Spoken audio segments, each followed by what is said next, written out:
خواتین و حضرات، آزاد لوگوں کے ساتھ فراز، درویش، مصباح، اعظم آپ کی خدمت میں حاضر ہیں۔ آج جاننے کی کوشش کریں گے کہ افغانستان میں اب کیا ہونے جا رہا ہے، آنے والے جو دن ہیں وہ افغانستان کے لیے کیسے ہیں، اور جب افغانستان کا ذکر ہوگا تو ضروری ہے کہ اس ذکر میں پاکستان بھی ہو، کیونکہ افغانستان کا ذکر ادھورا ہے پاکستان کا اگر ذکر اس میں نہ شامل کیا جائے۔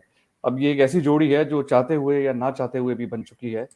تو افغانستان میں اس وقت جو معاملات چل رہے ہیں وہ کوئی اتنے اچھے نہیں ہیں، اس حوالے سے کہ وہاں کی جو معیشت ہے اس کے لیے بہت زیادہ چیلنجز ہیں۔ اس وقت اگر دیکھا جائے تو افغانستان کے اندر امریکہ میں اس وقت جو ہے 9.5 بلین جو ان کے سینٹرل بینک کے ایسٹس سے وہ فریز ہو گئے ہیں۔ وہاں کا جو افغانی جو وہاں کا روپیہ ہے وہ کافی تیزی سے کولیپس کر گیا، جس کے باعث وہاں پر تیزی سے مہنگائی ہو گئی ہے، اور یہ بات کہی جا رہی ہے کہ افغانستان میں فوڈ شارٹیجز کا خطرہ ہے۔ طالبان کس طرح سے تنخواہیں دیں گے، بہت سارے عجیب و غریب معاملات وہاں پر چیلنجز اس وقت ان کی ابتدا ہو چکی ہے۔ پاکستان کو اگر دیکھیں تو ہمارے ہاں کہیں پر پیزمزم ہے، لوگ پیزمسٹک ہیں، پریشان ہیں، کہیں پر آپٹمسٹک ہیں لوگ، اور کہیں پر بہت زیادہ آپٹمسٹک ہیں کہ وہ آپٹمزم جو ہے وہ خوشی میں تبدیل ہو چکا ہے۔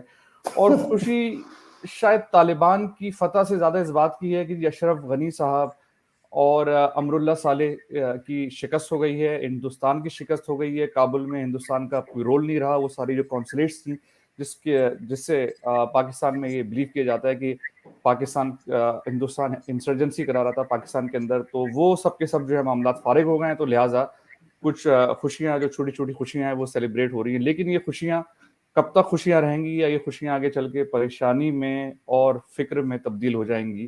کیونکہ پاکستان کے اس وقت حالات یہ ہیں کہ جامع حفظہ کے اندر طالبان کے جھنڈے لہرائے جا رہے ہیں۔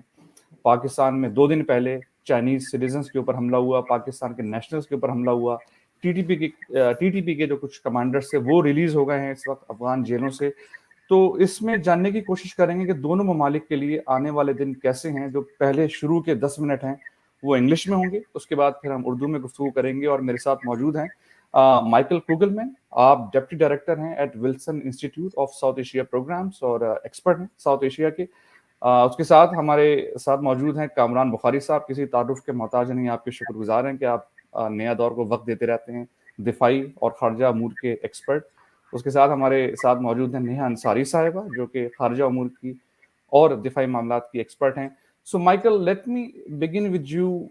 Where do you where do you think Washington's narrative will unfold in next upcoming months or weeks? Because what do you think is the likelihood of U.S. and the West accepting Taliban?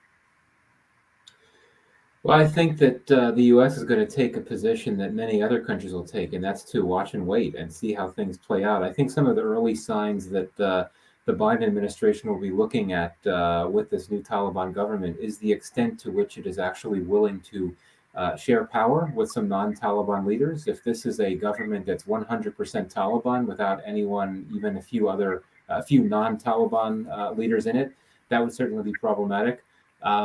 I think that the U.S. more broadly will be looking for some assurances from the Taliban about rights protection. I don't think the U.S. government is going to get that, though, if it's looking for that.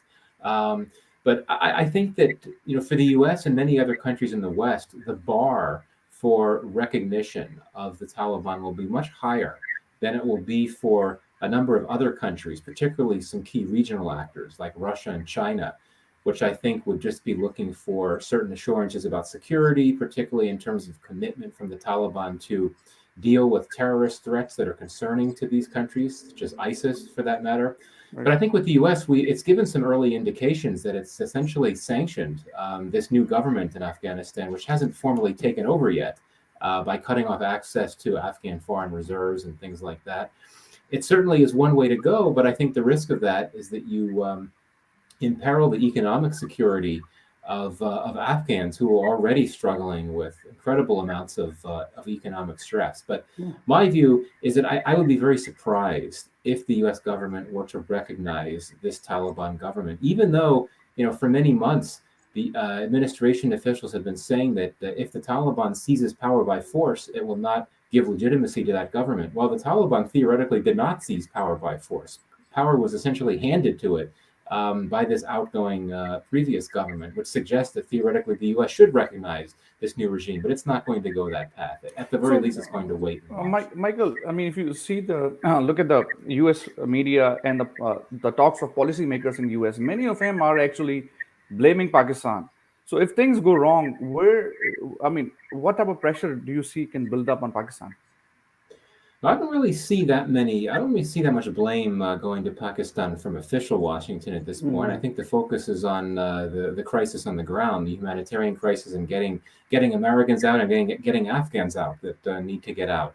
That's a whole other story as to what the future of the U.S.-Pakistan relationship could be. I do think that here in Washington, the view is that now that there will be a government led by the Taliban, close ally of Pakistan, that suggests that Pakistan's importance, or at least its influence, in the broader context of Afghanistan will only increase, and that suggests that the U.S. will continue to want to pursue some semblance of a workable relationship with Pakistan, though to the detriment of what Islamabad would want.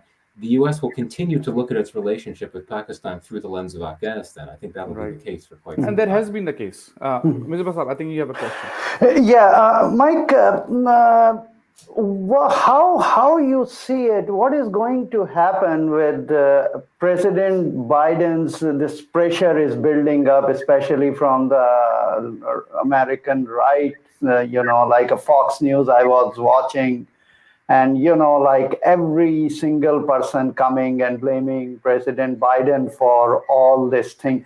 But like, do you really think it is to some extent? Sure, I would say that things can be done in better way, but as it being today, even British ex-prime minister Mr. Tony Blair also made a comment that it was not necessary that we have to take U.S. should pull out and all. How you see it? What would be his situation in coming days? Well, I think that it's true that Biden has really gotten hammered by his opponents on Capitol Hill, by the Republicans, and also many on his side as well. And certainly, in terms of the U.S. intellectual and political class and the intellectual elite, a lot of anger at Biden. And there's some questions as to what the potential domestic political costs could be for him. I think it's a bit too early to be having that type of discussion. But certainly, the war in Afghanistan had been increasingly unpopular in the U.S., and many Americans didn't actually know that U.S. troops are still in Afghanistan. But among those that did, there was, I would argue, was a pretty strong preference for the U.S. to leave. And so when Biden announced his decision to withdraw back in April, that was not a decision that was uniformly unpopular by any means in the Yeah. U.S. There's a lot of support for that. But I think that what's happened over the last week has distorted the realities of what Americans think about the withdrawal. I mean, clearly the administration botched the execution of the withdrawal. And I think that at this point, a lot of people are angry about how things unfolded. And I think that is where blame should lie with this administration. Certainly, no one could have expected that the Taliban would take over the country before the withdrawal was completed. But I think that there's something to be said for how the administration should have done more comprehensive advanced scenario planning, sort of gaming out how it should react with withdrawals and evacuations under a number of different scenarios, including the most unlikely one of the Taliban taking over before the withdrawal is complete. And I don't think there's any indication that happened. But I think that still, eventually, this crisis, and not to understate the seriousness of this humanitarian crisis, once that is resolved, and presumably it will be resolved within a period of weeks or so, I think that Americans will move on to a great extent. Yeah. The administration wants to move on and focus on other issues. And I think at that point, the domestic political cost to Biden may not be that strong. But if things go from worse to even worse in Afghanistan, if conflict returns, if other things like that happen, that's when you have to worry about the potential cost. But I wouldn't overstate the impact at this point. See, my last question to you, would be that what it would take for President Biden to go ahead and recognize these new ground realities and recognize the Afghan government and start assisting them financially? Well, that's a big question. I think that it'll be hard for the government, for the administration to start providing financial support to this new government unless there's some form of recognition. And as I had said earlier, I don't think that's forthcoming anytime soon. I mean, at a minimum, I think you need to see certain indications, like some degree of a clear willingness for this Taliban government to share power with others, and also for some type of assurances on counterterrorism. But how do you measure that? That's not very clear. So I think ideally the administration would like to provide financial support through private channels and outside of government. But the situation now is so volatile and complex in Afghanistan. The new government hasn't formally taken office. The Taliban has indicated that it's not going to make any formal decisions on the government until August 31st, when the deadline for the withdrawal is supposed to be here. So I think it's just I don't anticipate the U.S. to do anything along the lines of what you ask anytime soon. Okay. Faraz, over to you. Yeah, no, I'm good. Thank you, Michael. If Misbah, if you don't have any further question, we can move on. And switch over to Maybe our other guests have to make some comment while Mike is here. Yeah. Kamran, any comment you want to make? No, I'd like to ask a question to Michael, if you don't mind. Please go ahead. Please. So, Michael, what are your thoughts on the idea that the Taliban will be pragmatic, and that Pakistan is advising them to do so, and what do you make of that? I mean, can they get to a point where, of course, recognition is going to be, is a huge thing, and I totally agree with you. That's not going to happen anytime soon. But can Washington have some sort of an informal working channel with the Taliban, because they still need to manage this place, and I suspect that's going to be routed through Pakistan. But I'd love to hear your thoughts on that.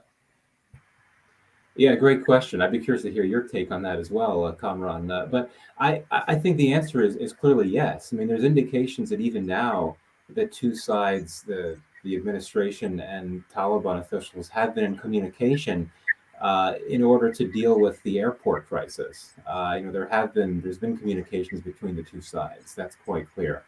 But beyond that, I think it remains to be seen. It's unclear to me the extent to which the U.S. Will continue to be diplomatically engaged with Kabul, with the Taliban's Kabul, after this crisis with evacuations has been dealt with. But I do think that clearly there would have to be some sort of informal mechanism, obviously outside of any type of official channel, short of what you would get with recognition. But there's a lot that the U.S. would want to talk to Taliban officials about, for sure. I mean, that's quite clear, and particularly in terms of how the government's going to look, what the Taliban's plans are with ISIS, and perhaps if you talk about U.S. plans for the so-called over-the-horizon counterterrorism activities, officially the Taliban would never agree to any of that stuff. But I think the U.S. would want to feel out this new Taliban leadership to see what it would say about that. So I can't say specifically what this type of informal mechanism would look like, but I think at the least we could expect that there would be some back channel arrangement between the administration and Taliban leaders beyond August 31st to discuss some of these issues. But again, I think all of the messaging and signals from the administration suggest to me that the U.S. really wants to wash its hands of all of this when it can eventually, and move on to other issues like strategic rivalry with China and East Asia and the Indo-Pacific strategy and all of that. Yeah, I mean, will the Doha office continue to function at some level? Right, that is the open question. Michael, if you can take that. I mean, office has done pretty well, I guess, in terms of the cutting the deal. Well, I mean, what we're starting to see slowly are some of these senior leaders that had been based in Doha going to Kabul now, relocating there. And I think we'll see a lot more of that. I'm not sure if there's a reason for the Doha office to continue to exist anymore, just because the Taliban is now, Afghanistan is for the Taliban at this point. Right. So I don't really, I imagine it's just a matter of time before that office is folded. Yep. Okay. Were any of you, sorry, both to Kamran and Michael, were you surprised that the Taliban are waiting and are basically abiding by the August 31st deadline before making the government, and they're sticking to the commitment for reconciliation? Do you think it's earnest? And were either of you surprised by that? Should I go first, Kamran? Yeah. Please, Michael. Yeah, it's a good question, Neha. I'm not sure whether I should be relieved or concerned about this. One would think that, as it's been in a position where de facto it's had power for quite a few days now.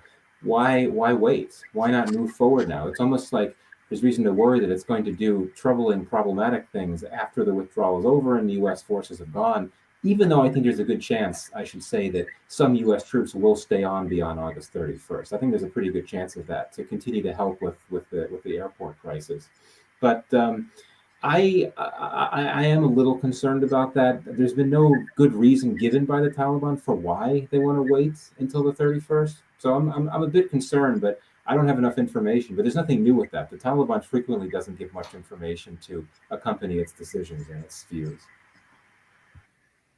I'd just like to add to that I totally agree with Michael, is that look, the Taliban, and I've been writing about this, for the last 12 years, ever since the Taliban-U.S. negotiation began in earnest, look, the Taliban don't want to go back to the 90s. This time around, they want that recognition that they never got in Emirate 1.0. Emirate 2.0 is all about international recognition. A lot of that has been accomplished, with the Doha office that Faraz was talking about. I suspect that office would probably turn into an embassy because I don't see the Qataris not recognizing them. And they have their own reasons for doing that. Although the Saudis and the Emiratis are going to be very, very cautious, and they're not happy with what's happening.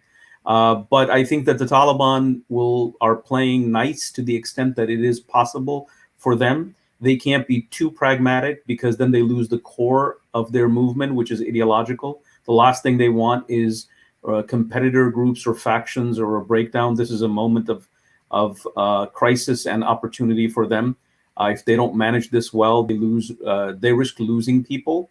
So I wasn't really surprised. And look, they suffered catastrophic success. And so when you have that, you're never planning for the day after. I suspect that, like everybody else, and they'll never admit it, that they were thinking that this civil war is going to go on for a while. And why plan for the day after when it's not the day after, when it's not coming anytime soon? So they don't have a clear idea, and they're brainstorming and they're doing things as we speak in order to see where they're going to go. I doubt they know where they're going to be in a couple of months from now. So it will be some sort of government-like regime, like Iranian system you guys are foreseeing? Any one of you, if you can quickly? Yeah, I wrote about this. Yeah. Sorry. I wrote about this last September. An entire piece on how that's the model. And they're going to graft it. They're going to adopt from it. It's not going to be exactly the same. But the concept, the basic design of Emirate 2.0 is going to be based on the Iranian regime, where your governance structures and, I would say that the Iranian regime is far more advanced. This is going to be more crude because the Taliban are not ready for elected, institutions. And so there's going to be more of a, top-down approach where mullah oversight over governance is going to be far more heavier than we've seen in Iran. Right. But Kamran Sahab, do you foresee an outbreak of civil war? Because there are indication of people, the Masood's son, he is indicating of the civil war. Amrullah Saleh is indicating of the civil war. So there could be a limited, at least, a civil war situation in upcoming weeks or months. Do you foresee this? I mean, there could be some clashes and whatnot, but I don't think that the Panjshiris can do anything significant. And my view is that they're doing all of this in order to get a sizable better deal. Yeah, they want to share in this new regime, and they want to make sure that the Taliban completely don't own it. And so that's what they're doing. But I do believe that anarchy is just around the corner if the Taliban don't, aren't careful, because they have no idea what governance looks like. This is purely an insurgent movement. This is why they're sort of reaching out to the Karzais of this world and the former finance minister, the Abdullahs, and so on and so forth, and even the prominent warlord from Kandahar this morning, Gul Agha Karzai. This is an old bitter enemy of the Taliban. They've killed each other, and now they're shaking hands because they know they need these people to govern. And so I think that there's that economic crisis that's looming, very large on Afghanistan. So this can turn into a nightmare for the Taliban. They'll look back and say, well, it was easy to take over, but this is way too hard to govern. And I see that creating the basis for future chaos and conflict. Sorry, I cut off Neha earlier, but I want to give her a chance. Yes, Neha. Thank you. No, I couldn't agree more. The Gulaga Shirzai giving birth to the Taliban was mind blown because he's one of their staunchest enemies, and it was a strange case of strange bedfellows. But I would just like to add, I completely agree with Kamran, and we've seen so much literature from the Taliban denouncing democracy as a Western ploy, as democratic institutions and democracy elections, all of it is a Western farce. So I highly doubt that after getting rid, quote unquote, of a Western puppet democratically elected government, that they're going to actually try to have elections or even put up something like that.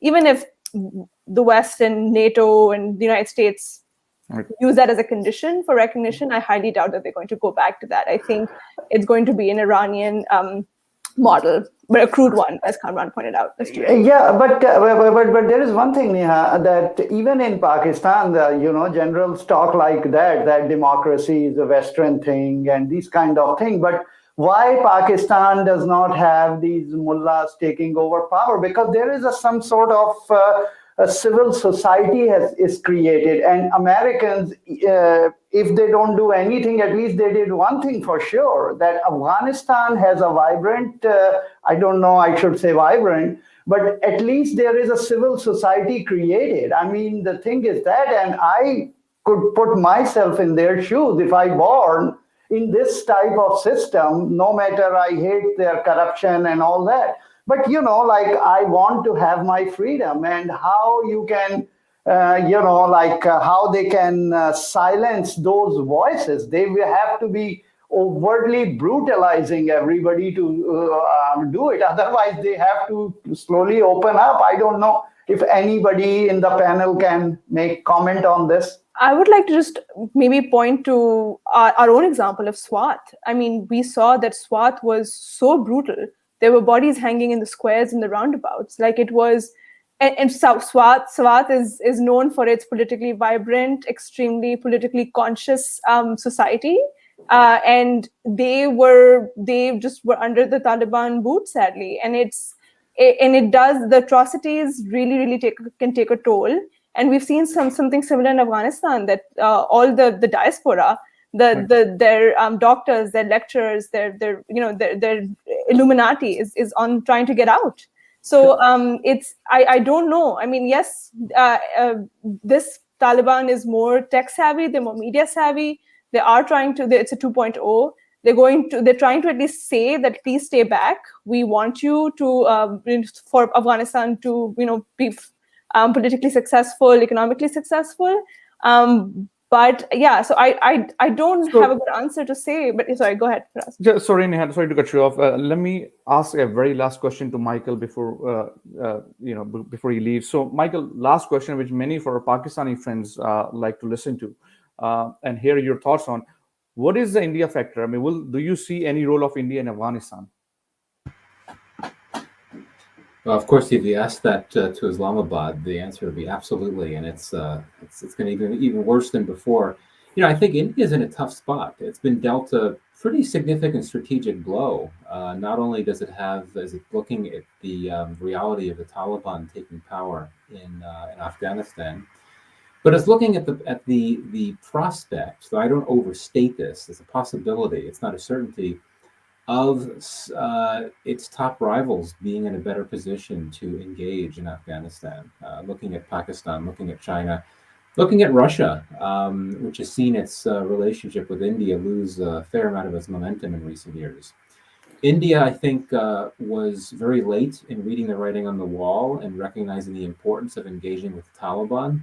It was, of course, the last regional actor to really try on formal levels to reach out to the Taliban. It happened just a few months ago, as we now know.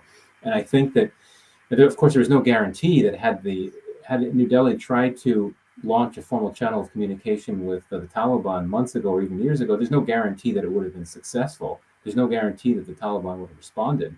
But if they had tried earlier, would have been a better chance of building some type of informal link or something.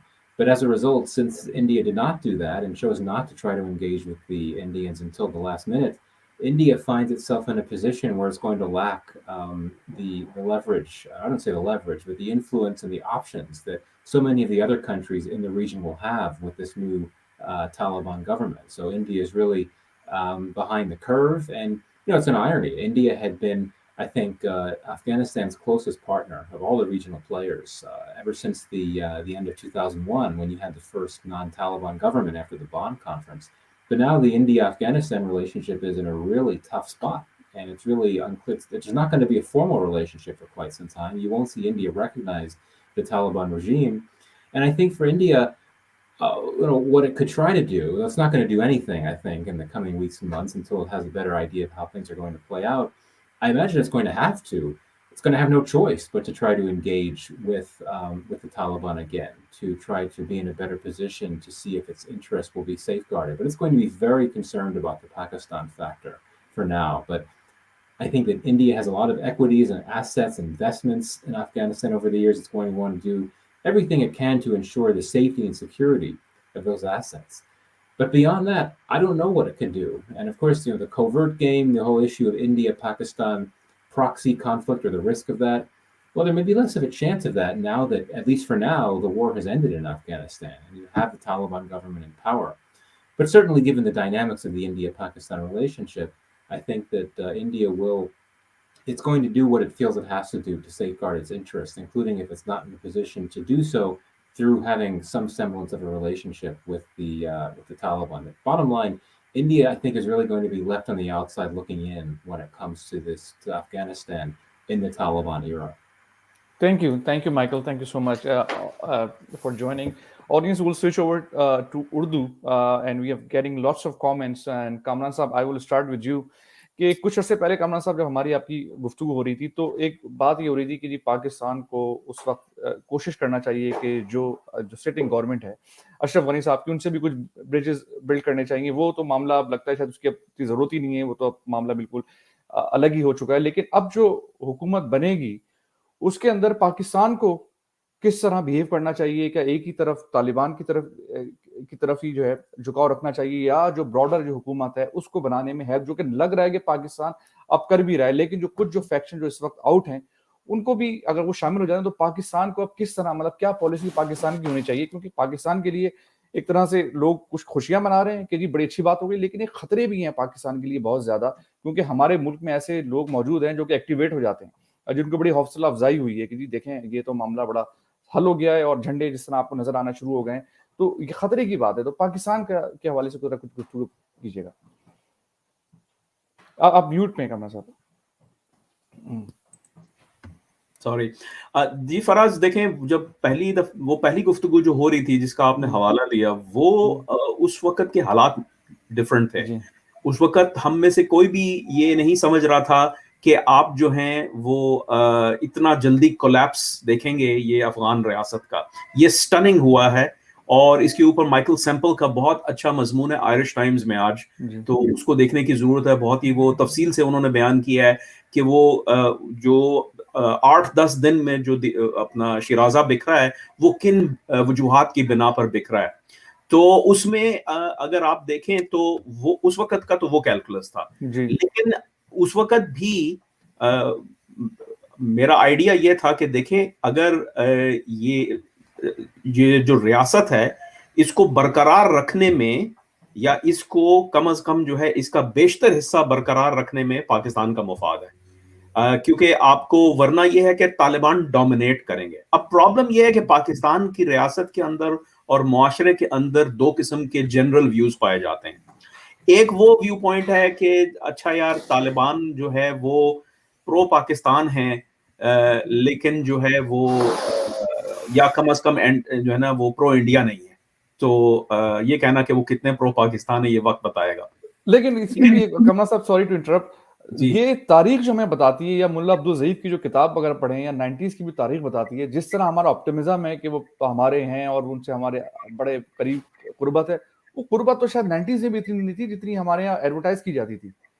جی جی بالکل صحیح فرمایا آپ نے، اور وہ کتاب پڑھنے والی ہے خاص طور پہ اس طبقے کے لیے کہ جو شاید سمجھ رہے ہیں اس بھولے پن کے وجہ سے کہ بھائی وہ طالبان تو بہت ہی جو ہے وہ کوئی یار خاص ہیں پاکستان کے، تو وہ ان کو پڑھنی چاہیے. لیکن دیکھیں اس وقت کا جو معاملہ تھا وہ یہی تھا کہ آپ وہ ریاست جتنی حد تک اس کو آپ مینٹین کر سکتے ہیں آپ ان کی مدد کریں. طالبان کے ساتھ تو آپ کے تعلقات ہیں ہی، تو آپ کے لیے دونوں سائڈز کو برج کرنا آسان ہوگا. تو یہ تو اس وقت کی بات تھی. اب جو ایشو ہے وہ یہ ہے کہ پاکستان کے اندر وہ ایک مکتبہ فکر یہ ہے کہ طالبان جو ہیں وہ کم از کم پرو انڈیا نہیں ہیں. یہ ہمارے اس کو ہمیں اس بنیاد بنا کے تو ایک مخلوط حکومت گو کہ وہ بھی یہ مکتبہ فکر مانتا ہے کہ طالبان جو ہیں ڈومینیٹ کریں گے کسی بھی ریاست کو، کیونکہ ان کو عسکری جو ہے وہ کامیابی ہوئی. تو وہ لیکن اس کامیابی کو حکومت کے یا ریاست کی تشکیل میں لمٹ کرنے کی کوشش کی جا رہی ہے. اس جو ہے جو اسکول آف تھاٹ جو ہے وہ ہے. دوسری جانب جو ہے اس چیز کو انڈرمائن کر رہے ہیں وہ لوگ جو طالبان کو جو ہے وہ سمجھتے ہیں کہ بس دوسری سائڈ کو تو جو ہے وہ آپ چند ٹکڑے دے دیں میز کے اوپر، اور جو بلک آف پاور ہے وہ طالبان کے پاس ہونا چاہیے. اور پھر یہ بھی ایک شاید میں نے آپ کے کسی شو میں پہلے بھی کہا ہے کہ پاکستان کی ریاست صرف اب اپنا طالبان کو سپورٹ نہیں کر رہی، بلکہ بہت زمانے سے صرف ریاست نہیں کر رہی، اور ریاست کا سپورٹ بتدریج کم ہوا ہے، اور جو معاشرے کے اندر سے سپورٹ ہے وہ بہت زیادہ ہے. ہم نان اسٹیٹ ایکٹرز کی سپورٹ کو بھول جاتے ہیں کہ جو مثال کے طور پہ جو ہے جمعیت علماء اسلام جو گروپ ہے اس کے بہت سارے دھڑے ہیں، فضل الرحمان صاحب کا سب سے بڑا ہے، یہ پرو طالبان ہے، یہ ایک نان اسٹیٹ ایکٹر ہے جو ان کو سپورٹ کرتا ہے. اسی طریقے سے مدارس ہیں، اسی طریقے سے اس علاقے میں کاروبار ہیں لوگوں کے جن کی جو ہے وہ سمپتیز وہ طالبان کے ساتھ ہیں.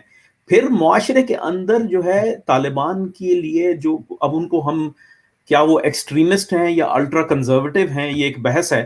لیکن کامران صاحب معذرت کے ساتھ قطع کلامی ہو رہی ہے، وہ تو ہمارے وزیر اعظم کا بھی کچھ ایسے ہی حال رہا ہے تاریخی طور پہ بھی اور شاید اب بھی. جی میں ان کی جانب آ رہا تھا تو ان کو میں نے اینڈ کلیئر رکھا ہوا. Saving the best for last. بہت جلدی پہنچ گیا. تو اس میں جو ہے وہ معاشرہ جو ہے وہ اس کے اندر بہت سینٹیمنٹ ہے پرو طالبان. اب آئیے آپ کے وزیر اعظم کے اوپر یا ہمارے وزیر اعظم کے اوپر، تو وہ اس سیگمنٹ آف پاپولیشن کو جو سینٹیمنٹ ہے اس کو وہ کیا نام ہے ویپنائز کر رہے ہیں فور پولیٹیکل گین. یعنی ایک جیو پولیٹیکل ریالٹی ہے، اس کو آپ پولیٹیکل گین کے لیے مطلب پارٹیزن پرسنل پولیٹیکل گین کے لیے آپ ایکسپلوئٹ کرتے ہیں، بجائے اس کے کہ آپ اسٹیٹسمین بنیں اور راستہ دکھائیں کہ اچھا یار اب طالبان آ گئے ہیں تو یہ تو جو کچھ میں پہلے کہہ رہا تھا وہ اس لیے کہہ رہا تھا کیونکہ میں جنگ نہیں لڑنا چاہ رہا تھا امریکہ کی، لیکن اب میں چاہتا ہوں کہ ہم سب سمجھیں کہ اب جو ہے امن کیسے آئے گا اور پاکستان کو جو ہے ہم نے آگے کیسے لے کے چلنا ہے، طالبان جو ہیں ان کو 21ویں صدی میں کیسے لے کے آنا ہے. بجائے اس کے وہ جو ہے ابھی تک وہ 2023 کی ان کو بیسکلی جو ہے وہ فکر پڑی ہوئی ہے. ان کو یہ بھی نظر آ رہا ہے کہ وہ چیزیں وہ جو اسٹیبلشمنٹ ہے جو چاہتی ہے وہ پی ٹی آئی ڈیلیور نہیں کر پا رہی، پی ٹی آئی کی گورنمنٹ ڈیلیور نہیں کر پا رہی. تو ایسا نہ ہو کہ جو ہے وہ 2023 میں اسٹیبلشمنٹ جو ہے وہ اپنا کسی اور طرف منہ کر لے. تو وہ اس سچویشن کو بچانے کے لیے اپنے آپ کو اس قسم کے بیانات دے رہے ہیں. تو یہ چیز جو ہے یہ پاکستان کی اوور آل اسٹریٹجی. پاکستان کا کیس جو ہے معذرت سے کہنا چاہوں گا میں اس میں جو ہے نا وہ یہ پیجوریٹو جو ہے نا وہ ایگزامپل نہیں ہے، یہ ڈسکرپٹیو ہے کہ پاکستان کا وہ حال ہے جیسے وہ doctor Jekyll and mister Hyde کا ہے. ایک طرف جو ہے وہ پریگمیٹک لوگ ہیں ریاست کے اندر معاشرے کے اندر جو کہتے ہیں اچھا یار طالبان آ گئے ہیں اب ان کو کیسے جو ہے نا ڈیل کریں، کیسے اپنے آپ کو بھی بچائیں، کیسے ایسا کیا کریں کہ اسلامک ریپبلک آف پاکستان پھلتا پھولتا رہے جبکہ اس کے پڑوس میں جو ہے وہ ایک اسلامک ایمریٹ ہے.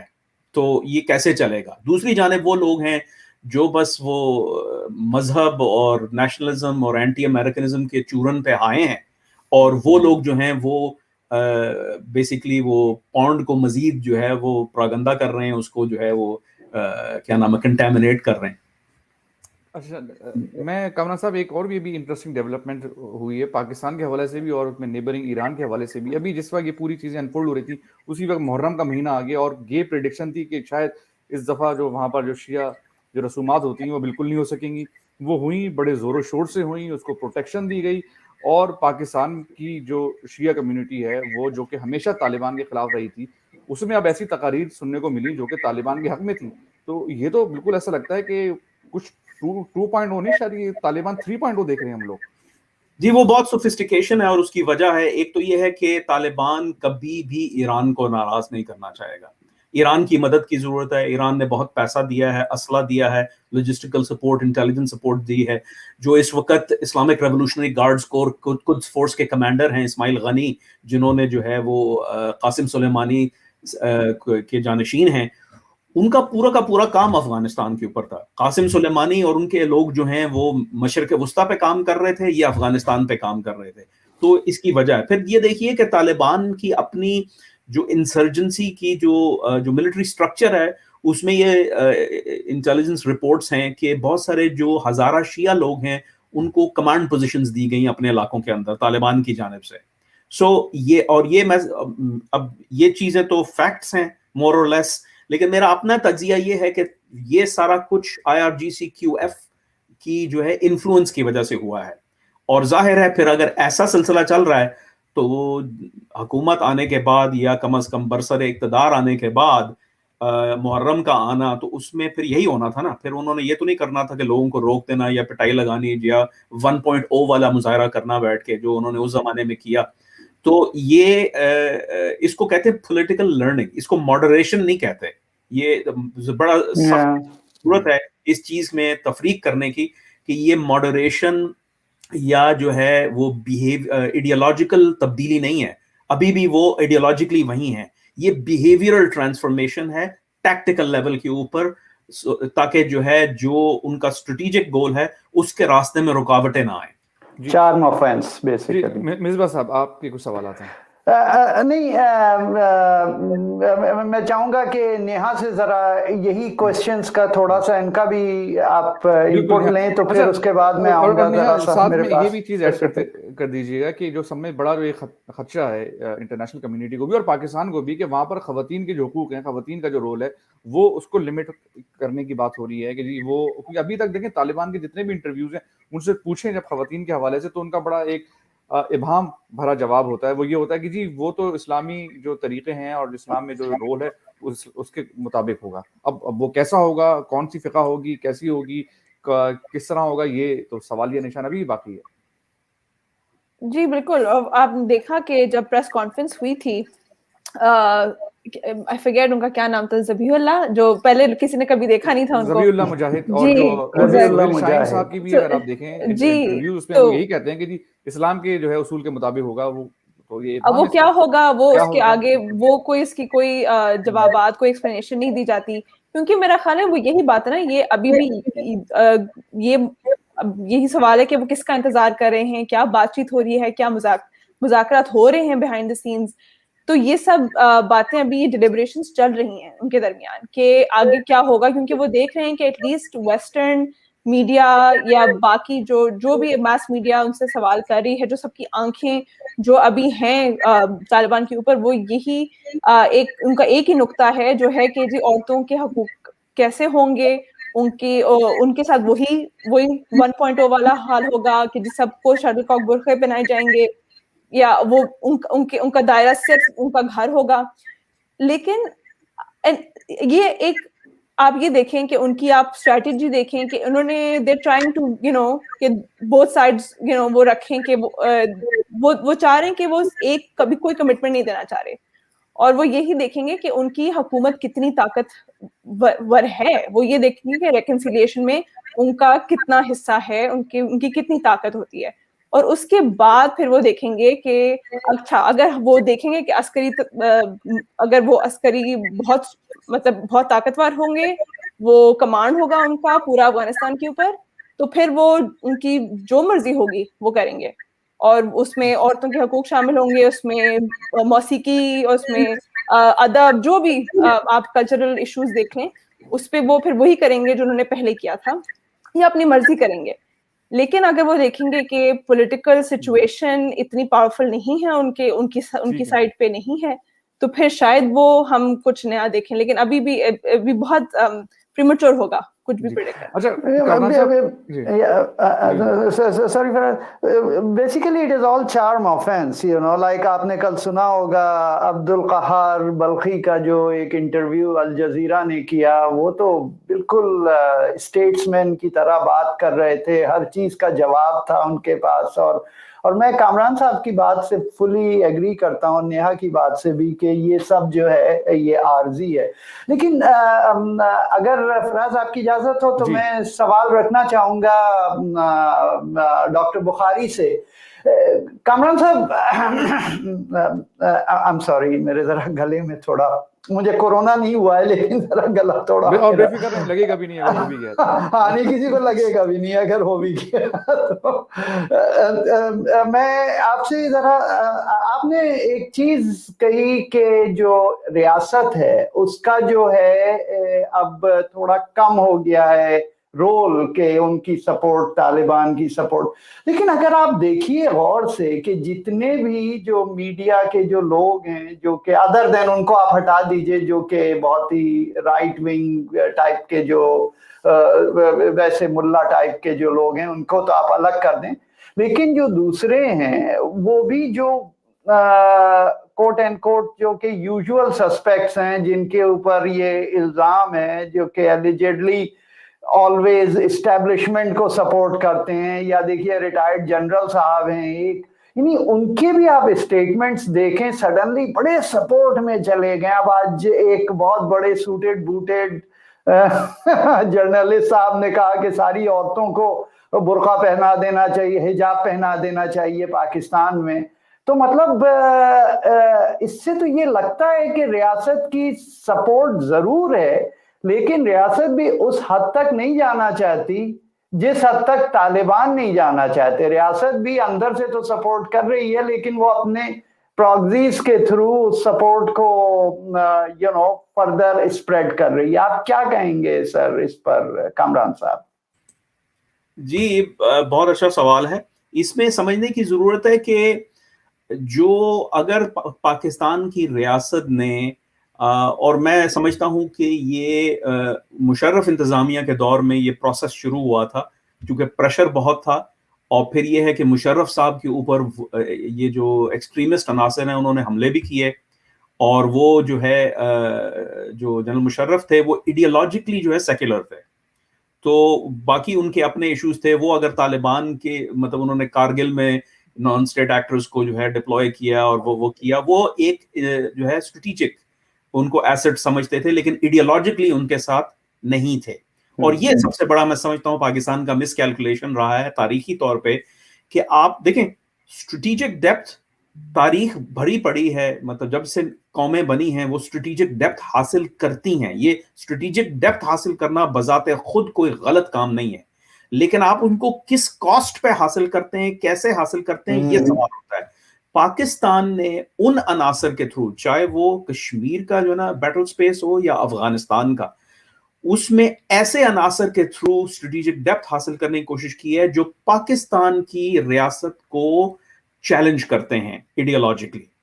یعنی کہ آپ کیا سمجھتے ہیں کہ آپ اپنا اسلامک ریپبلک آف پاکستان جیسے بھی ہے, pseudo secular, some what Islamic, some what جو ہے ریلیجس, وہ سارا جو کچھ بھی آپ کا ایک مکسڈ یا جو ہے وہ ہائیبرڈ قسم کی جو آئیڈینٹی ہے, وہ اس کو وہ برداشت کریں گے اگر وہ وہاں طاقت میں آ جائیں گے؟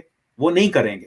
تو یہ ایک بہت بڑی غلطی ہے جو ایک زمانے میں کی گئی تھی, اور یہ وہ جو پورا کا پورا ریاست کے جو ریاستی جو اقدامات ہیں یا ریاست نے جو پروسیسز اور میکنزمز جو ہے یوز کیے طالبان کو مینیج کرنے کے لیے, دوسرے ایسٹس کو مینیج کرنے کے لیے, وہ بہت عرصہ چلتے رہے ہیں. پہلے مشرف کے دور میں ان کو ذرا ان سے جو ہے نا قدم پیچھے جو ہے نا لیا گیا, پھر اس کے بعد پیپلز پارٹی کے دور میں بہت بڑا قدم لیا گیا جبکہ سوات اور وزیرستان اور دیگر علاقوں کے آپریشن شروع ہوئے. اور اس کے بعد جو ہے لیکن اس وقت بھی گڈ ورسز بیڈ طالبان تھا کہ یار یہ تو جو ادھر کرتے ہیں حملہ وہ بیڈ ہیں, وہ ادھر جو کرتے ہیں وہ اچھے ہیں, وہ اچھے لوگ ہیں. تو وہ اب حال ہی میں یہ کائنڈ آف آئرونک ہے کہ جولائی کے شروع میں شاید 2 یا 3 تاریخ کو جنرل باجوہ کا وہ بیان آتا ہے اور جنرل فیض کا کہ جو طالبان کے جو ہیں وہ ایک ہی ہیں, بس ایک ہی سکے کے 2 رخ ہیں. تو یہ جو ہے یہ صرف اوپر ہوا ہے ابھی, یعنی اگر آپ کو اس کا اندازہ لگانا پڑے تو یہ ایک تھنکنگ میں تبدیلی آئی ہے, ایک پبلک ایکنالجمنٹ میں تبدیلی آئی ہے, کمانڈ لیول پہ آئی ہے. اور سوال یہ اٹھتا ہے کہ جو پاکستان کی فوج عسکری ادارے ہیں, جو سیکورٹی اسٹیبلشمنٹ جس کو ہم کہتے ہیں, اس میں جو لوگ طالبان کو مینج کر رہے تھے, جو افغان طالبان کو مینج کر رہے تھے, کیا یہ جو ہے کس حد تک یہ نئی سوچ ان تک ٹرکل ڈاؤن ہوئی ہے؟ کیا ان کو کتنے حد تک آرڈر دیے گئے ہیں کہ اب آپ یہ کیجئے یا پیچھے ہٹیے؟ اور اب تو بہت مشکل ہو گیا ہے کیونکہ وہ بیان تب آیا تھا جب ابھی کابل پہ طالبان چڑھے نہیں تھے, چڑھ دوڑے ہیں. اب وہ لوگ جو زمانے سے طالبان کو ڈیل کر رہے ہیں deep in side the service, چاہے وہ ISI ہے یا آرمی ہے, وہ لوگ جو کام کر رہے ہیں, جو آرڈرز فالو کر رہے تھے, جو پرانے دیے گئے تھے ان میں کوئی تبدیلی نہیں آئی, اور وہ اپنا جیسے جو ہے نا کسی بھی دفتر میں لوگ کام کرتے ہیں وہ اپنا کام روزمرہ کر رہے تھے.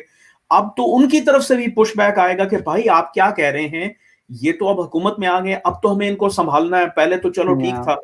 تو اب یہ ریاست کے اندر جو ہے یہ ایک ایشو ہے, جس وجہ سے میں کہہ رہا تھا کہ طالبان اور پھر معاشرے نے پریشر بلڈ کر دیا ہے, اور معاشرہ وہ ان لوگوں کا ہم نوا ہے بہت حد تک. دیکھیں ہم کبھی کبھی اپنا کولیڈ خود ہی پی لیتے ہیں, یہ اکثر ہوتا ہے. ہم دیکھتے ہیں لاہور کے اندر جو ہے, بڑے شہروں کے اندر, ایون سیکنڈ ٹیئر شہروں کے اندر لوگ جو ہیں وہ اینٹی طالبان ہیں, وہ ایکسٹریمزم نہیں چاہتے, وہ جو ہے نا آزادی چاہتے ہیں, جمہوریت چاہتے ہیں, یہ ہے وہ ہے. تو ہم سمجھتے ہیں کہ بس پاکستان ایسا جو ہے نا, پاکستان میں بڑی تبدیلی آ رہی ہے, لیکن ہم بھول جاتے ہیں کیونکہ ہمارا ان لوگوں کے ساتھ اٹھنا بیٹھنا نہیں ہوتا کہ جو لوگ ابھی بھی ان علاقوں کے اندر جو ہے وہی سینٹیمنٹس رکھتے ہیں, طالبان کے ساتھ ہیں. تو ان کا پریشر, اور پھر جو لوگ اس پروجیکٹ پہ کام کر رہے تھے ریاست کی بنا پر, بہاف پر, وہ پھر ان کی ایک سینرجائزیشن ہو جاتی ہے, اور پھر ریاست کے جو اوپر کے ڈیسیجن میکرز ہیں, میں امپلیمنٹرز سے ہٹ کے اب ڈیسیجن میکرز کی طرف آ رہا ہوں, ڈیسیجن میکرز بھی کہتے ہیں اچھا یار وہ ایک انگریزی کا محاورہ ہے, if it's not broken don't fix it. ٹھیک ہے, پاکستان کے کیس میں یہ ہے کہ even if it's broken don't fix it. So better the devil that you know than the devil that you don't. تو یہ اس وجہ سے میں سمجھتا ہوں کہ وہ اسکیزوفرینیا کی میں نے جو بات کی تھی, میں اس کو ذرا ایکسپلین کرنے کی کوشش کر رہا ہوں. جی اچھا کمران صاحب, آپ بالکل صحیح کہا آپ نے, آئی فلی ایگری. اور ہمارے یہاں جو آپ نے جو کہا جو لوگ نظر نہیں آتے ہیں, لیکن ہمارے تو نظر بھی آتے ہیں. ہمارا اگر آپ میڈیا دیکھیں تو میڈیا میں ایسے لوگ ہیں جو کہ کھل کے طالبان کی آئیڈیالوجی اور اس کو سپورٹ کرتے رہے ہیں, اور بلکہ ان کا بس نہیں چلتا کہ یہاں پر بھی وہی قانون جو ہے امپلیمنٹ ہو جائے. دیکھیں وہ لوگ کون, ان کو بھی کون مینج کرتا ہے, مینجمنٹ کی بات آ رہی ہے نا, کیا جنرل باجوہ ان کو مینج کر رہے ہیں؟ وہ تو کبھی کبھی بلاتے ہیں 30-40 جو ہے جرنلسٹ کو, ان کو بیٹھ کے جو ہے وہ اشاعیہ دیتے ہیں, وہ کرتے ہیں, اور وہاں پہ وہ اپنے خیالات کا اظہار کرتے ہیں. تو دیٹس اٹ. ان کو مینج ڈے ٹو ڈے جب ان کو جو ہے کہا جاتا ہے کہ بھائی آپ ایک ایڈیٹوریل لائن لیں یا یہ نہ کریں وہ نہ کریں, وہ کون کر رہا ہے؟ وہ لوگ وہی ہیں جو ڈیپر ان دا سروس ہیں, وہ کوئی کمانڈ لیول کے لوگ تو نہیں ہے نا. یہ آپ اس کو بیوروکریٹکلی دیکھنے کی ضرورت ہے. تو اس وجہ سے جو ہے میڈیا کے اندر آپ کو وہ چیز دکھائی دیتی ہے. پھر اگر آپ نے میڈیا مینجمنٹ ایک عرصے تک ایسی طرح کی ہے تو نارمز بن جاتے ہیں نا, پھر آپ کو ڈے ٹو ڈے وہ پراڈ کرنے کی ضرورت نہیں ہے. آپ لوگوں کے ذہن تیار ہو جاتے ہیں, ان کی ایکسپیکٹیشن کو پتا چل جاتا ہے کیا چلے گا کیا نہیں چلے گا, اور وہ اب پھر وہ آٹو پائلٹ پہ چل پڑتے ہیں. جی انسٹیٹیوشنلائز سیلف سینسرشپ ہو جاتی ہے. بالکل. اچھا تو کمران صاحب یہ تو پھر کوئی اچھی خبر نہیں ہے پاکستان کے لیے, یعنی کہ جو لوگ پیسمسٹک ہیں اور جو یہ بات جو آپ نے کی یہ باتیں اور جگہوں سے بھی سنائی دے رہی ہیں, تو یہ تو پاکستان کے لیے بری خبر ہے اس طرح سے دیکھا جائے تو. بہت ہی کلوزلی اس کو پھر مینیج کرنا پڑے گا, کیونکہ ہمارے یہاں لال مسجد پہ جھنڈے بھی لگ چکے ہیں, ہمارے یہاں سوات کے سارے ہماری ایک ہسٹری ہے, ہمارے ہر وہ سارے وہ انگریڈینٹس پائے جاتے ہیں کہ جو کہ طالبان کے آنے کے بعد بہت زیادہ ان کو حوصلہ افزائی ہوئی اور وہ ایکٹیویٹ ہو سکتے ہیں. جی جی नेहा आप कुछ कहना चाह रही हैं? जी, मैं ये कहना चाह रही हूँ कि मैं एम्फसाइज करूंगी जो कमरान ने डिटेल में एक्सप्लेन किया कि पाकिस्तानी रियासत में जश्न नहीं मनाया जा रहा तालिबान की, क्योंकि वो यूनिलैटरल तरीके से आप आए हैं ना, क्योंकि और कोई आगे से पुश बैक नहीं कर रहा। अभी एक छोटी सी पंशीर में है कोई मिलिशिया मूवमेंट शायद हो, इसका कोई भरोसा नहीं, लेकिन पाकिस्तान मे बी मैं बेनिफिट ऑफ अ डाउट दे रही हूँ रियासत को, लेकिन वो भी चाहते थे कि रेकंसिलिएशन के साथ और भी पार्टीज हों इन्वॉल्व जो हुकूमत बनाने में, क्योंकि तालिबान और रियासत के रिलेशंस नहीं थे खास कोई, मतलब उनमें अप्स एंड डाउन्स काफी थे फॉर द लास्ट 10 years, क्योंकि यूएस की जो पाकिस्तान जो ताउन किया यूएस के साथ, और उसके साथ जो और ऊपर से जो काफी तालिबान के लीडर्स थे जो जेल में थे पाकिस्तान में, उनपे दे क्लेम के टॉर्चर हुआ, तो उनकी एक बैड ब्लड थोड़ा सा है और पाकिस्तान ये बहुत अच्छी तरह जानता है, इसलिए वो पाकिस्तान भी अपने कार्ड्स बहुत ही सोच समझ के खेल रहा है। पाकिस्तान रियासत में जश्न नहीं बनाया बस दुआ है किसी, अगर आप समझ नहीं सोच समझ के खेल रहे खेलता रहे, क्योंकि माजी में हमने ऐसा नहीं देखा, वो कार्ड जो है खेलते खेलते एक आध 2-3 कार्ड मिस हो जाते हैं और वो मामला बस से बाहर हो जाता है। मैं बिल्कुल यही कामरान कह रहा था, कामरान साहब यही कह रहे थे कि कश्मकश काफी है and Pakistan is trying to figure it out. जी, अच्छा मैं बिल्कुल एंड की तरफ जा रहा हूं मिर्जा भाई, मुझे कहा जा रहा है कि शो खत्म है, लेकिन मैं कमरान साहब से एक ओपिनियन लेना चाह रहा हूं जो कि बहुत जरूरी है। कमरान साहब ये जो अभी एक बात कह दूं मैं, जी कामरान साहब, नेहा ने बहुत इंपॉर्टेंट पॉइंट उठाया है जो समझने की जरूरत है, and I think she hit the nail on the head कि देखें रियासत में जश्न नहीं मनाया जा रहा। रियासत, जैसे मैंने पहले बयान किया कि वो रियासत में एक तो क़यादत है और रियासत फिर जो ऑपरेटर्स हैं जो ऑपरेशनलाइज करते हैं उनमें एक पेज पे नहीं है। और अब ये कशमकश है बिटवीन दोज के जिन्होंने कहा यार मखलूत हुकूमत बने, तालिबान हो, मखलूत हुकूमत बने तो कम हमें हमारे लिए प्रो पाकिस्तान गवर्नमेंट नहीं चाहिए, बस प्रो इंडिया ना हो, ठीक है। तो वो कैसे वो ठीक है, लेकिन दूसरी जानिब वो लोग हैं जो पुराने नैरेटिव पे चल रहे हैं और वो जो है वो फतह का झंडा गाड़ना चाहते हैं अपना। और फिर ये है कि आपने अगर रियासत में भी अगर आपने तब्दीली ले आए हैं बहुत हद तक, यानी जो एहलकार हैं रियासती एहलकार हैं, लेकिन आपने एक नैरेटिव, एक जो है परसेप्शन शेपिंग की है, एक इंफॉर्मेशन ऑपरेशंस किया है इतने सालों तक, उसका असर नहीं जायल होगा सोसाइटी से। अच्छा मैं आखिरी एक सवाल लेके बिल्कुल मैं एंड की तरफ जा रहा हूँ। कमरान साहब, ये जो चाइनीज का जो मामला हुआ है, चाइनीज सिटीजन जो मारे गए हैं, ये उसके चाइना फिर से बहुत ज्यादा अपसेट है। ये जो मामलात हैं इसको आप किस तरह जाते देखते हैं? क्योंकि बहरहाल अफगानिस्तान में तालिबान का आने का मतलब ये नहीं कि सारे के सारे जो ग्रुप्स है एकदम से जो है हवा में उड़ जाएंगे, तो इसके हवाले से क्या ओपिनियन है आपकी? देखें यहाँ पर जो है जरा नुआंस है, उसको समझने की जरूरत है कि इस वक्त तालिबान जो अफगान तालिबान है वो इन सब जो हो अनासिर को जो है छुपा के रखना चाह रहे हैं। इनको वो ये उनका डिलेमा है कि अब तक तो हमें इनकी जरूरत थी एज अ फोर्स मल्टीप्लायर, चाहे वो पाकिस्तानी तालिबान हैं, चाहे वो आईसिस के कुछ लोग हैं या अल-कायदा है या जो भी हैं, जितने भी फॉरेन फाइटर्स वगैरह हैं जो कि जिनके अपने जो है वो अफगान तालिबान से हट के मकासद हैं, तो वो नहीं चाहते कि चाइनीज पे हमला हो, क्योंकि उनको चाइना से पैसे लेने, उनको चाइना से रिकग्निशन लेनी। उनको पता है कि चाहे आप कितना ही बल्खी साहब को अल जजीरा पे बिठा दें, ज़बीउल्लाह मुजाहिद को ले आए अच्छी शलवार कमीजें पहन के और जो है स्माइल करना शुरू कर दें आप कैमरास के आगे पीछे, और जो है चंद कलमात जो है वो अच्छे कह दें जो दुनिया सुनना चाहती है, उनको भी पता है कि वेस्ट से उस तरीके की रिकग्निशन नहीं मिलने वाली। तो चाइना को तो मतलब वो फिर और भी बड़ा जरूरी है कि वो नाराज ना करें। लेकिन प्रॉब्लम ये है कि तालिबान की क़यादत, जैसे पाकिस्तान की क़यादत एक पेज पर है और जो नीचे के लोग हैं वो दूसरी, वो पुरानी जो है नैरेटिव्स पे चल रहे हैं, या अब तक वो नया नैरेटिव जो है वो उन तक पहुंचा नहीं है। तालिबान का तो मामला ही बिल्कुल उल्टा है। उनकी तो चंद लोग ऊपर के टैक्टिकली जो है तब्दीली की जो है वो बिहेवियर दिखा रहे हैं, अंदर से तो वो वही है ना। तो चाइना का पैसा कैसा लिया जाए और ये जो एक्चुअल आइडियोलॉजी है उसको कैसे चलाई जाए, वो अब क्या कहेंगे तालिबान की लीडरशिप? उनसे पूछा जाएगा कि भाई वो उइगर के मुसलमानों को दबा रहे हैं चाइना, तो आप तो उनसे पैसे ले रहे हैं, तो वो क्या कहेंगे? वो फिर इसी तरह का सब्टरफ्यूज करेंगे जैसे ये भी टीडीपी का होगा। Yeah, that's true. टीटीपी को अब मसला ये है कि पाकिस्तान कह रहा है कि भाई देखो अब तुम्हारी हुकूमत आ गई है, हमने तुम्हारी मदद की, अब टीटीपी को जो है ना कंट्रोल करके रखो, हम नहीं चाहते कि जो है अब आप हमारे जो है पड़ोसी हैं तो पड़ोसी का हक अदा करें। तो वो तो पाकिस्तानियों को कहेंगे हाँ जी इंशाल्लाह जरूर, लेकिन जब वो टीटीपी के पास जाएंगे तो टीटीपी का बंदा उनको क्या कहेगा कि यार ये बड़ी अच्छी बात है कि तुम्हारी तरफ जो है एमरेट 2.0 आ जाए, इस्लामी कवानीन आ जाए और हम जो है वो काफराना निजाम के तहत चलें, क्योंकि ये उनका नैरेटिव है ना, ये उनका नैरेटिव है। तो फिर ये क्रिएट करेगा डिलेमा और इससे जो है मामला खराब होंगे और आईसिस जो है इस चीज पे लैच करेगी। जस्ट बिल्कुल शॉर्ट कमेंट दोनों मेहमानों से, क्या अमेरिकन को आप वापस आता देख रहे हैं अफगानिस्तान में किसी भी फॉर्म में, you know like a military, दोबारा से वहां पर कुछ ऑपरेशन देख रहे हैं आने वाले दिनों में?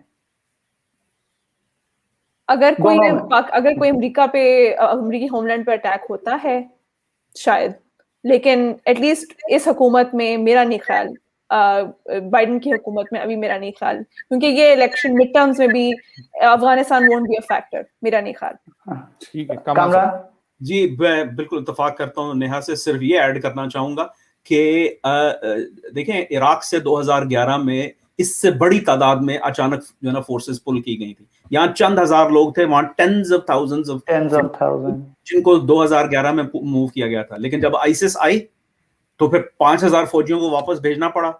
तो अगर इस किस्म के हालात हो जाते हैं जहां पे सिटिंग एडमिनिस्ट्रेशन के लिए बड़ी मतलब परेशानी की बात हो जाती है, उन पर तनकीद हो रही है, तो वो प्रेशर में आके फोर्सेस भेजेंगे। इसमें जाते जाते एक और बात भी कहूंगा कि देखें टेक का जो है को अंडर एस्टिमेट नहीं करना चाहिए। अब ये हम ड्रोन स्ट्राइक्स की बात करते हैं जी, 9/11 तक या 9/11 के एक साल बाद तक भी किसी ने कभी कोई ड्रोन स्ट्राइक का नाम भी नहीं सुना था। ये टेक डेवलप हो रही थी behind the scenes. Drones UAV जो थे वो रिकॉन एयरक्राफ्ट थे, उनके ऊपर जो है उनको वेपनाइज करना, उनके ऊपर फायरिंग कैपेबिलिटी बहुत बाद में आई जब उन्होंने अलकायदा के खिलाफ डिप्लॉय कर सके। मैं समझता हूं कि we shouldn't underestimate technology, और जो बातें मैं सुन रहा हूं from the tech sector and from the defence sector वो यही है कि अब the focus is on how to strike from a distance, ठीक है, जिसको ओवर द होराइजन जो है काउंटर टेररिज्म कैपेबिलिटी कहा जा रहा है। So I think we need to be careful, we need to also mind that, क्योंकि हम पुराने जो फ्रेमवर्क्स में रहते हैं और हम समझते हैं कि निकल गया और आ जाएगा, रीपोजिशन हुआ है अमेरिका, कहीं गया नहीं। बिल्कुल बिल्कुल। ख़वातीन हज़रात, आपने गुफ्तगू सुनी, अपनी आरा से हमें आगाह करते रहिए। दोनों मेहमानों का बहुत शुक्रिया, कामरान साहब, नेहा साहिबा और फराज दरवेश मिसबा आज़म को इजाज़त दीजिए। खुदा हाफिज़।